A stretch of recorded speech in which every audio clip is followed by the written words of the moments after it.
Film photography is back, but the number of technicians keeping cameras alive in Hidalgo is dwindling. Mobile Journal Daniel Dayao has the story.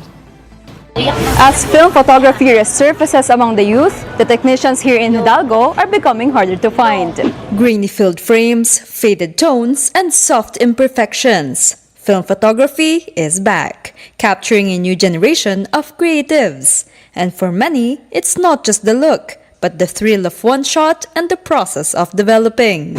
4 years na ako nag-experiment sa film photography. Naging interested ako sa film photography. Mainly because iba kasi yung approach niya sa digital photography nowadays. Sa film photography, only have one shot. Lalo ngayon na ang taas na ng prices ng film. Nandun yung thinking na, naayos ko ba to? Yung composition ba neto? Yung lighting ba neto? And all. Yun. So, kapag dumadating yung develop na film, nandun yung excitement. Kasi andun na yung pinaka-outcome ng film. I think it's being appreciated, but at the same time, the trend is helping the film photography and the analog photography to be more thriving, to be more known. I hope that film will never die and it will just continue to use the digital to preserve the analog. Before smartphones and unlimited shots, film captured moments frame by frame, with every photo a surprise until developed. Yet with the rise of technology, film demand fell and the repairman began to decline. Umpisa ko ng year 2000 dito. Pagdating ng 2004, doon dumating na yung mga digicam, mayroon nang nagpapa-repair noon. Hanggang sa nakalipas na mga ilang taon, biglang nawala na yung mga film. Nakakalungkot kaya. Kasi puro high-tech na lahat sa bagay. Dapat meron din talagang matitira ba na mayroon pa rin gumagamit ng luma. Kasi diyan tayo nang gagaling. Along Hidalgo Street, Mang Jun remains one of the few still repairing film cameras.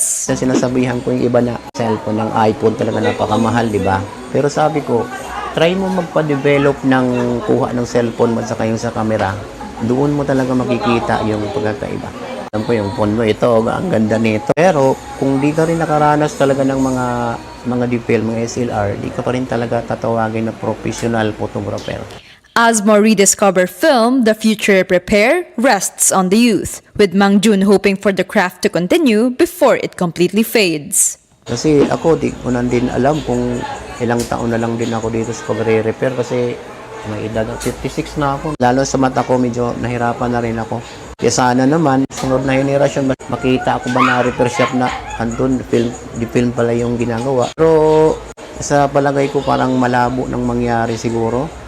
Kasi alam mo naman ngayon, easy money na eh. Magre-repair ka pa ng pakahirap ka pa ng gusto, di ba?